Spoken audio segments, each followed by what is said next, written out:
नमस्कार शेतकरी मित्रांनो, स्वागत आहे तुमचं आपल्या लोकप्रिय यूट्यूब चॅनल योजनाकर या लोकप्रिय यूट्यूब चॅनलवरती। एकंदरीत आपण जर पाहिलं तर शेतकऱ्यांना आता 21व्या हप्त्याची प्रतीक्षा लागलेली आहे। नेमका हप्ता दिवाळीपूर्वी का दिवाळीनंतर येणार आहे जाणून घेऊ संपूर्ण बातमी। व्हिडिओ आवडल्यास लाईक करा, चॅनलला सबस्क्राइब केलं नसेल तर सबस्क्राइब करायला पण विसरू नका। अत्यंत महत्त्वाची अपडेट तुमच्यासाठी शेतकरी मित्रांनो, आपण जर पाहिलं तर महाराष्ट्र सरकारने अतिवृष्टी झाल्यामुळे जी नुकसान भरपाई दिली होती ती थेट पद्धतीने आधार संलग्न बँकेमध्ये आता भेटत आहे। तर सर्व जिल्हे त्यामध्ये येतात आणि सर्व जिल्ह्यातील शेतकऱ्यांना ती रक्कम भेटत आहे।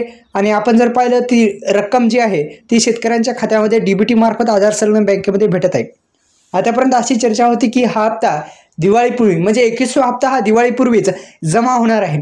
आता दिवाळी सुरू झालेली आहे आणि या योजनेतील हप्ता जो आहे तो 21वा हप्ता आता शेतकरी बांधवांच्या खात्यामध्ये येणार आहे का असा शेतकऱ्यांना प्रश्न पडत आहे।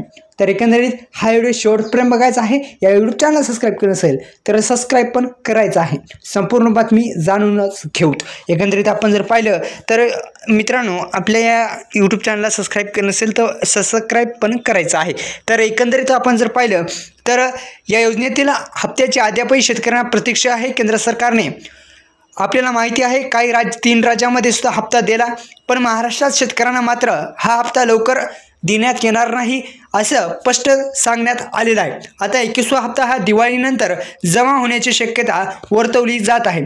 तर या मीडियावर सोशल मीडियावर याविषयीची चर्चा सुरू झाली आणि एका दाव्यानुसार 1 नोव्हेंबर अथवा पुढील महिन्याच्या पहिल्या आठवड्यात म्हणजेच पुढील जो महिना आहे नोव्हेंबर महिन्याच्या पहिल्या आठवड्यात जी योजनेचा हप्ता आहे ते जमा होऊ शकतो। अद्यापही केंद्र सरकारने याविषयीची अधिकृत घोषणा केली नाही अथवा त्याविषयी माहितीसुद्धा दिलेली नाही। पण दिवाळीपूर्वी जो हप्ता मिळणार होता तो आता दिवाळीनंतर मिळेल अशी शक्यता आहे। तर धन्यवाद।